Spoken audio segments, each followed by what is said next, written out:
Hi guys, one of my biggest faults is I'm easily baited, especially when it comes to Brexit.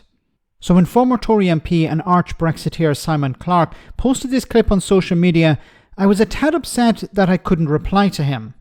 You see, Simon has blocked comments, which gives me the impression that he just wants to fib without the consequences. Well, we can't be having those shenanigans, can we? In May, the UK will make a series of concessions with the Europeans to try and deepen our trade access, and that will involve almost certainly dynamic alignment. Okay. Dynamic alignment is not a concession, it's actually a positive. It would be really good for UK businesses. Now, what is dynamic alignment? It's a process where countries maintain equivalent regulatory standards with the EU. So, for example, if the EU increases its standards or introduces new regulations, the UK or any country that has dynamic alignment would automatically increase their standards in line with the EU. Now, this is good if you are selling goods into the single market, but you're also selling goods in GB. Remember, Northern Ireland is part of the single market when it comes to goods. So, if you're selling into those two markets, you want to have one standard.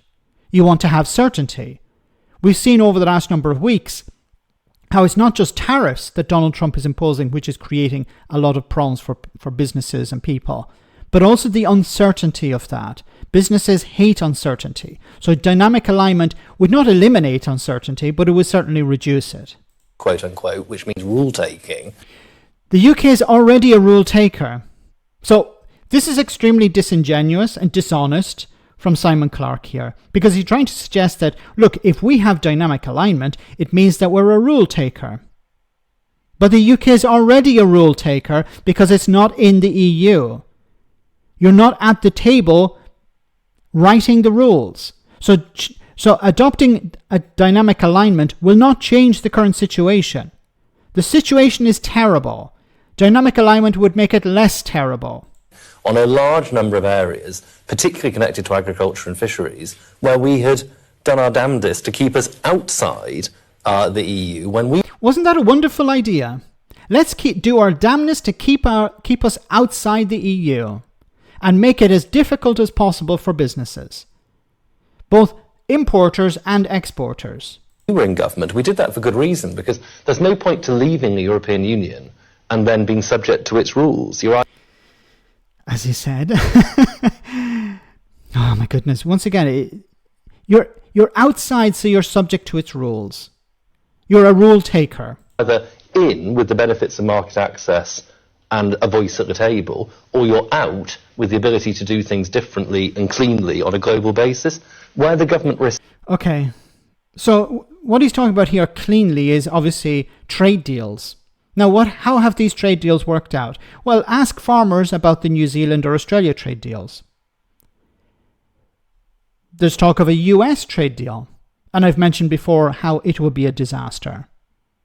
Donald Trump and people around Donald Trump have demanded that hormone-treated beef, chlorinated chicken, be part of that negotiation.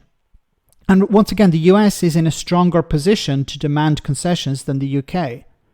Access to people's data from the NHS, which is going to be used for God knows what.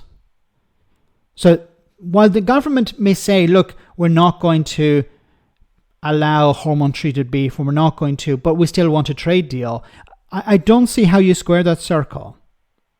And it also creates a problem for Northern Ireland, because if the UK lowers its standards in order to have a trade deal with Donald Trump, then it's going to create more friction, more problems between GB and Northern Ireland. Because remember, Northern Ireland, part of the single market, it follows EU standards. So you're going to have a difference between GB standards and Northern Ireland standards. And that will create friction. And that's not wanted by anyone in Northern Ireland. So I think what we're going to see, instead of a trade deal with the United States, I think maybe for political reasons, the government want to keep that alive somewhat. But at the end of the day, I think the UK is going to align closer with the European Union. That's where its biggest market is. The single biggest market is the US, but that includes a lot of services. But when it comes to trade in goods, the biggest market is the EU. And with Donald Trump in the White House, it doesn't make a lot of sense trying to engage with him and trying to do a deal with him. But can we cut the crap on all this dishonesty?